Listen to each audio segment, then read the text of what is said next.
Hello, welcome along to the channel. My name's Nathan Fox. As of the recording of this video, which is today the 16th of June 2007, this is my first video for my new channel, SDT Custom PCs. Some of you may or may not already be aware of me. I run a YouTube channel. It's going to be the sister channel to this in effect, called SDT or Sound Design Tutorials. I kept the branding, used SDT for this new channel. Yeah, sound design tutorials is exactly what it says on the tin. I create sound design tutorials for various synths and music production tutorials, mixing tips and stuff. As predominantly I am a sound designer, music producer and online tutor. Enough said. There's a link in the description to that channel if you want to head over there and check it out. I thought I'd give you a bit of an intro to myself. Mainly the reason why I've started this channel is I'm going to be building a PC solely for music production. I'll say solely. I want it to be able to handle a little bit of gaming as well, so I'm putting a GTX 1070 in there. I want it to be predominantly for music production, a little bit gaming, and most of all it's going to look good. I want it to sit on my bench. I've got a little bit of experience in making PCs myself. A few of them I do for requests, people that I know. I've made a few for some clients as a little bit of a sideline. So yeah, I'm going to walk you through this project of me building a new desktop PC for myself. Today we're going to be going over the part list. I'm going to talk you through all the bits that I've used, reasons for choosing them. Yeah, and then I'm going to do a log of me building it step by step. I may just join them all together and do not a time lapse, but a chopped up video of me making the build. I'll show you it when it's all done, see what you think. So yeah, let's get to it. So, music production. I've done a lot of research on Reddit and other places like that to work out what is going to be the best for me. As I said, I've built PCs before, but I've never built one for myself personally for music production. Most of them have been gaming machines for people that have asked me to build them. Predominantly ones that look nice, very colour orientated. So yeah, after doing a bit of research on Reddit, you're not going to be surprised that it's going to be the i7 7700K. This is the flagship 4-core processor, if you like, at the minute. It's best for everything. It's the best core processor at the minute for gaming. If you see any videos on YouTube, people testing these out, it still beats everything else and down in single core application and for the 4 cores and 8 threads that it's got. I recently built a PC, this one here. This was originally going to be my new music production PC. It's got a 6900K processor on it on the X99 platform. After doing some extensive research, it cost me a lot more than I wanted it to, and doing a lot of research, it is definitely overkill for what I need. As I say, should have designed it around the LGA 1151 socket and this processor to start with. So this one's currently up for sale at the minute. It was built in the NZXT 240 Phantom. It's got some cool features in there. It's got some RGB elements. It's got a Asus Strix 460. It's got a thermal take water cooling in it. A lot of high-end stuff, but as I say, it ended up costing a lot more than I wanted it to. And after doing some thorough research, this turned out like it was going to be the better option for me. So starting again from scratch, it is going to be a white build. So yeah, the i7 7700K was the choice for me. After that, obviously, then you need a motherboard that fits that. So I've gone for the Asus Prime Z270A. The reason I've gone for this is I would always lean to Asus if I can, just for previous builds. I've always got along with them really well. They're rock solid made. They've always got everything that you need. The BIOS is excellent. You've got the BIOS flash update. If you've ever built a PC before or have ever thought of doing it before, Asus would have cropped up somewhere. So ASRock was another one that I was leaning to. Another Asus board that I honestly was 50-50 with was this one, which is the ROG Maximus 9 Hero. This is a lot more high-end. There's a £100 British pounds difference in these. The Maximus 9 Hero being the dearer of the two. After reading through the specs of both of them, really, there is honestly not that much difference for the sort of tasks that I'm going to be using it for. This one has a lot better connectivity, and it works better for its internet connectivity, or its what's the word I'm looking for? networking capabilities. It has better audio functions, but because I'm doing music production myself, obviously I've got an external sound card which is recording the sound from this as we go through XSplit. I don't need any of the audio options that come with this motherboard.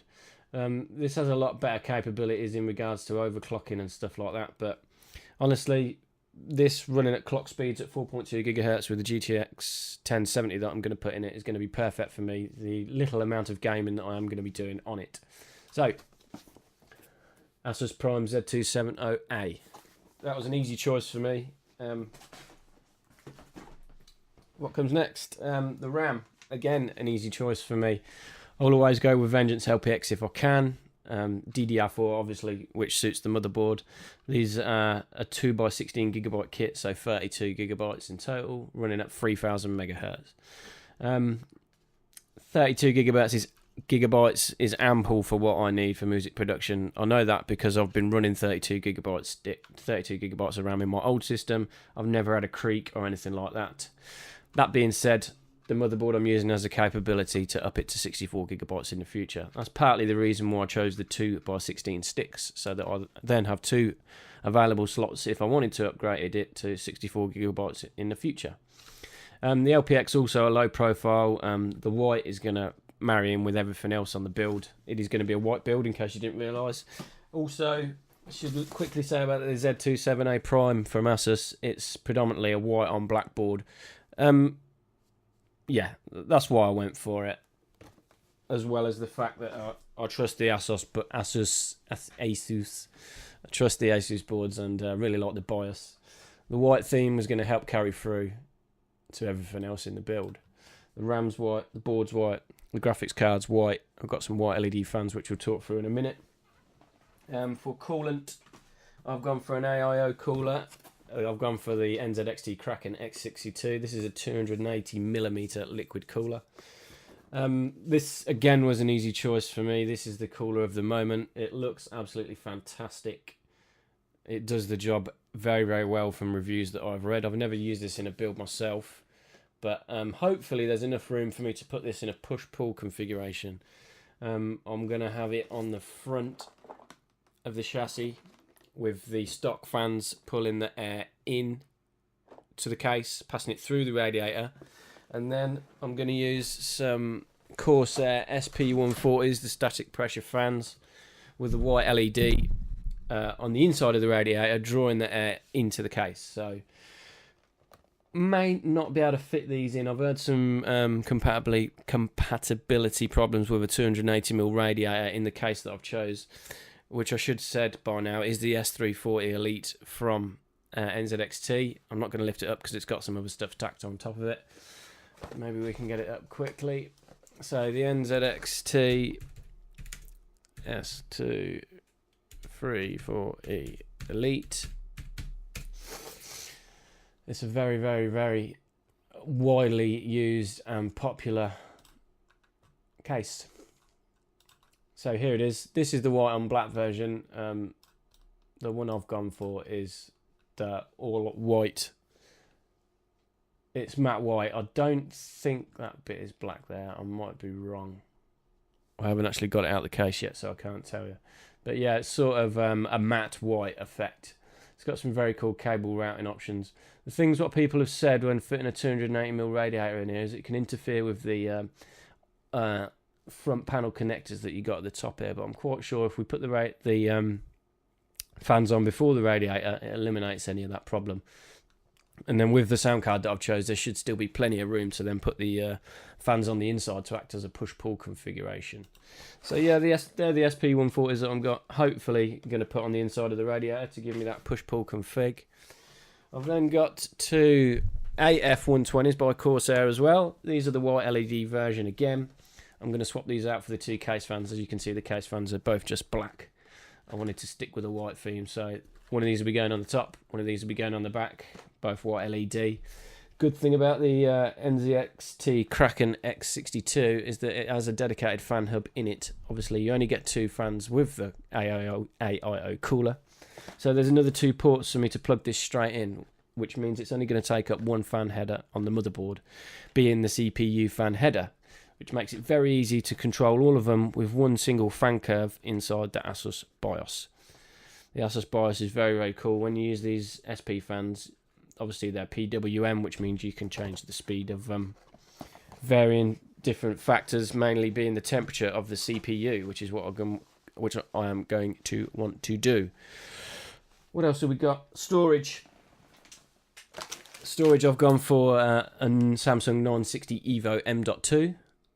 Again, this was an easy option for me because I've downgraded the CPU from my previous attempt, which is sat here.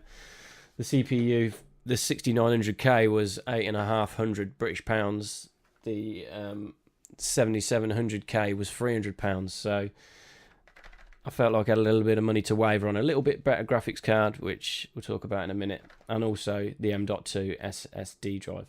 Saves a bit on cable management as well. If you look at the picture from the NZXT, you do have these dedicated SSD sort of pods. There's one here and there's two on top there. I'm going to remove those so they don't stand out. The other hard drive, what we're going for, this is going to be installing the programs and my plugins too. The plugin.dels or the plugin registries, if you like, will go on this. All of the plugin sample libraries are going to be going on this. It's just a 1 terabyte Western Digital Blue. Ample for what I need. I have a lot of samples built into virtual instruments and effects like Contact, Reactor and stuff like that.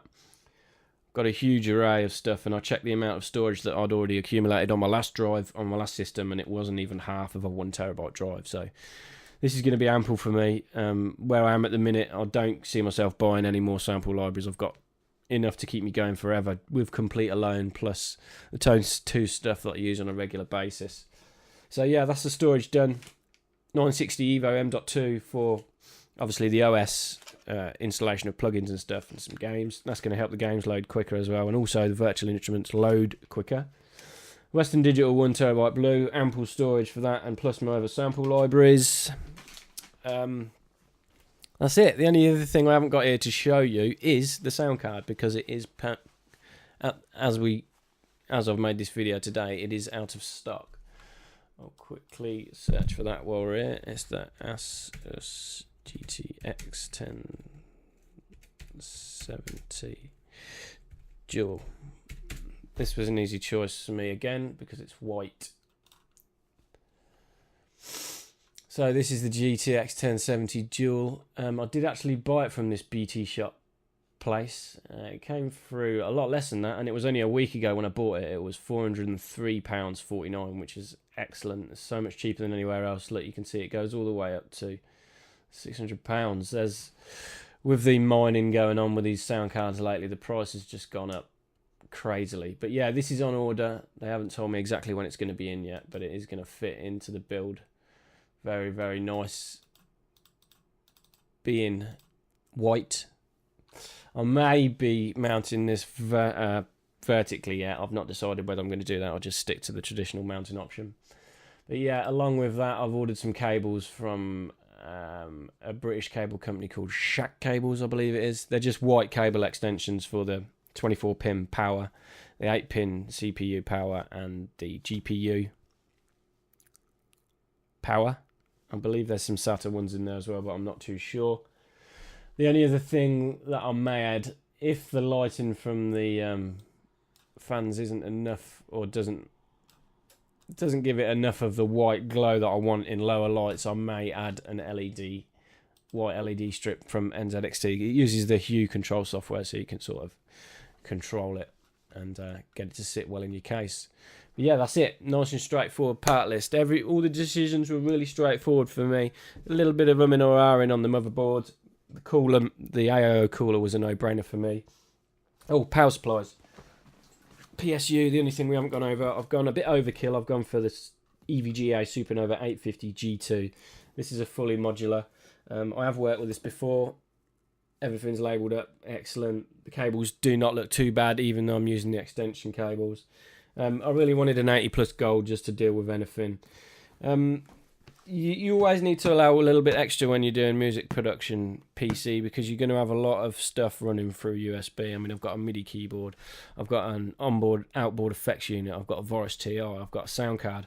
Although they all have their own power supplies, they're going to draw a little bit of extra juice through traffic. So yeah, that's it. I hope I haven't rambled on too long. Stay tuned. Part 2 is going to be the start of this build. Again, I'm still indecisive of how to do it.